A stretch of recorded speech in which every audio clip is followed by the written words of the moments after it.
Good day, students. Welcome to the first of many lectures. So as you know, we have now begun the monotheism portion of our world religions unit. So we're going to start off with the first of the monotheistic religions to actually survive into the modern era. And that, of course, is Judaism. This one is the most obvious of the monotheisms to begin. While there are some speculations about the Egyptians during the Amarna period, this is one religion that can be definitively pinned down as a monotheism, and it is the oldest of the three monotheistic religions to still exist in the world today. So that's where we're going to begin. In later lectures, we're going to get into the later monotheisms, Christianity and Islam. So let's proceed now with Judaism. So the first of its kind. So as I stated before, Judaism is the oldest of the monotheistic religions. It's also the first of the Abrahamic religions. So what that means is Abrahamic religions are three of the world's religions which trace their origin back to a gentleman by the name of Abraham, who began his life in the city of Ur and later moved out into the wider world of Canaan, moving out of Mesopotamia towards Canaan and wandering about the deserts of the Middle East for most of his life. Now, what's rather fascinating about Abraham is that there are not one, not two, but three monotheistic religions that all trace their descent back through him. So, of course, Judaism via Isaac. So Isaac was the second son of Abraham, and later went on to have the children who are considered to be the ancestors of Israel. Now, through the line of Isaac to Israel, that's Jacob, also called Israel, through to the line of Judah, you had David, and through David's line, you have Jesus, which is where Christianity gets its descent from Abraham. Lastly, Abraham had an earlier son, which was the product of his relation with Hagar, who was the female slave of Sarah. And that child was Ishmael. And Ishmael is considered to be the father of 12 Arab tribes. And according to the Quran, Muhammad is a descendant of Ishmael through that line. So that would make the three monotheistic religions, Judaism, Christianity, and Islam, effectively all descended from one particular individual by the name of Abraham. So, the first section of... Now, one of the things that makes Judaism rather interesting is that it has a set of moral laws which are contained in the first portion of its holy book. It's called the Torah. Torah is simply the Hebrew word for law, and it is the first section of Jewish scripture, and it contains the Jewish moral law. There is an equally there's another name for this same set of works in Christian scripture. They're called the Pentateuch, which simply means the 5 books. So, before we get any further, we've got to talk about the documentary hypothesis. Now, though it's called the hypothesis, it is the most widely accepted theory on biblical composition. And it was proposed by a German Bible scholar by the name of Graf. And his theory is that the Torah or Pentateuch originated as 4 separate documents that, during the Babylonian exile, were interwoven into a single, not into a single, but into 5 different books, which became the Torah. The 4 documents were combined with excerpts of legal codes and epic poetry. And it's possible that these 4 authors were involved in other books as well. Now, you'll see the sheet attached where we talk about those 4 authors. Now, we don't know the names of any of these gentlemen, but we know, and so we identify them by their style of writing. So one of them is the Deuteronomist, who's so called because most of his work is the book of Deuteronomy.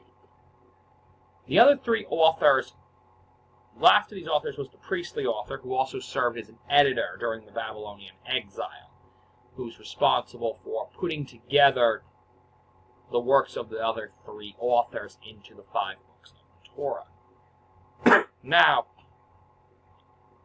the other 2 authors are described based on their language, specifically based on the word they use to refer to God. So, the one author, often called E, or the lowest author, refers to God as Elohim, which is a special Hebrew word meaning God, the one and only. There's a separate phrase which is used in a different author's writing known as the Yahwist author, and the terms he uses is a Hebrew word that we don't really know how to pronounce. It's spelled Yud-He Vav-He, or Y-H-V-H. And there's been a whole bunch of discussions about how it's pronounced. It might be pronounced Yahweh. That's a common way that people render it, although it could also be Yahweh, Yahoo, or even Yahoo, due to the way the Vav is pronounced. Vav can be pronounced 3 different ways, which makes life very confusing for us as modern scholars, because this word stopped being actively used in the Hebrew language well before the Hebrew language developed symbols for vowels. So we're not entirely sure how it was supposed to be pronounced, the same way we would with modern words. So that's the nature of that. So, canonization. Now, canonization refers to a phenomenon when a book is considered so holy that it should be preserved as is without additional edits. So, the Hebrew Bible, that's just the Jewish portion of the Bible, also called the Tanakh, is composed of 3 sections that are canonized as follows. The first is the Torah, or the Law, which was canonized around the 6th century BCE. Then you have the Nevi'im, which means prophets, which was canonized around the 4th century. And finally you have the Ketuvim, meaning writings, which was canonized sometime around the late 1st century, early 2nd century CE. So, one last thing before we get really deep into the history of Israel and the origins of the Jewish religion. We have to talk about the mythic/rhetorical mindset. So when we start doing this, and this is going to become much more important the longer we go into history, as we start to look at more primary sources, it's important to understand that ancient people did not think of history the way we think of it, as an academically distinct discipline. That idea where history is an academically distinct discipline that is focused on what precisely happened, that idea does not really start to emerge in its fullest until the 19th century. So that's the 1800s. So in antiquity, in ancient times, history was part of myth and rhetoric. Now, people, when people hear myth, they often think, oh, fables, fantasy, make-believe. Myth technically is a little bit more complex than that. Myth is about concentrated truth. Rhetoric is also about a manner of speaking or storytelling to convey truth. So both exist to convey truth. However, the goal is a little different. Whereas a modern historian is focused precisely on what happened, regardless if there's an overall point or a lesson to be learned from it, for the mythmaker or the rhetorician, that's the opposite focus. For them, their point is they're trying to tell a story to prove a point, or to explain something via a story. Now, if the story is factual or not is of less consequence than its ability to convey the truth. So to someone in that mythic rhetoric mindset, if they can best illustrate whatever point they're trying to make by telling you a factual story that 100% happened, they're going to do that. If the best way to convey that truth is to tell you a story that's entirely made up, they'll do that as well. And if they can tell you a story where there's a little bit of truth in it, mixed in with some stuff that maybe didn't happen, or there's some stuff that did happen that's conveniently left out, well, that's fine too. They're not sticklers for that sort of detail the way we are today. And as a result of it, you get the phenomenon of factual accounts may be trimmed down to remove complications that were deemed irrelevant to the truth being conveyed. And we're going to talk about that a little bit more with Abraham in particular, and we deal with questions about, as it starts to become more and more obvious from some pieces of evidence that he may well have been leading some kind of a tribe or some kind of a war band, but that isn't really discussed because it's not relevant to the truth that's being conveyed in the story. And the truth that they're trying to get across, the biblical author is trying to get across, is about the common ancestry of the Israelite tribes. And so if it's not relevant to that story, those details may not be included. Or they're going to be included where necessary, but no more than where necessary. Because otherwise they might confuse the point to the reader. So, the origins of Israel. So again, there's not a whole lot that is known conclusively about Israel's Bronze Age origins. Now, a lot of this has to do with the fact that there really isn't a whole lot of archaeological evidence about the patriarchs, which is not entirely to be unexpected. And the reason for that is that the very nature of the accounts given about them indicate that they were wandering about the desert. And this quasi-nomadic lifestyle is by its nature not going to be constructing the kinds of things which would leave archaeological evidence. These guys aren't building stone cities or carving rock tombs, the kind of stuff that we as archaeologists and historians can find after the fact and say, see, these people were here, they existed, look at the thing they built. Can't really do that. Like, of course, you're not going to see evidence of, Abraham's journey down to Egypt and back up into Canaan, of course not.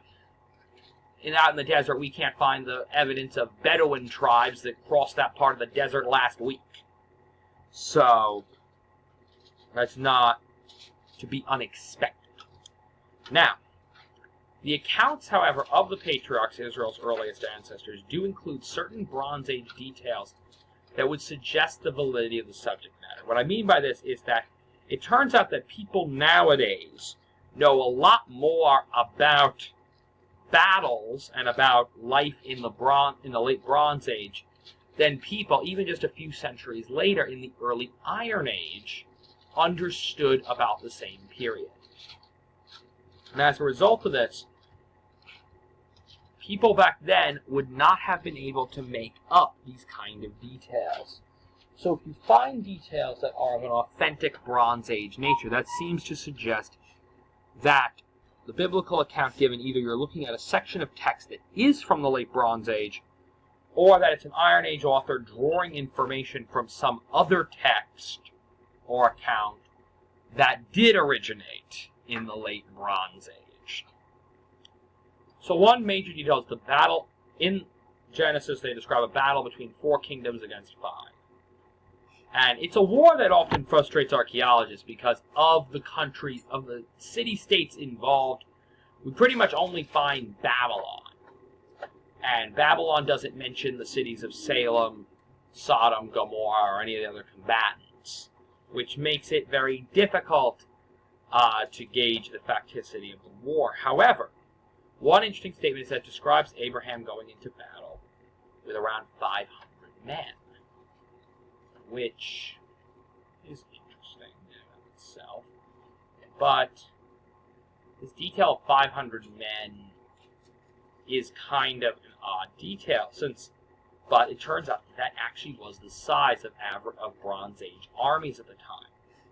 This is not a detail an Iron Age society could have made up, because by the time you get to the late Iron Age, by the time we get to the Babylonian exile period when the Pentateuch is being written, armies of that period are thousands of men, if not millions of men strong.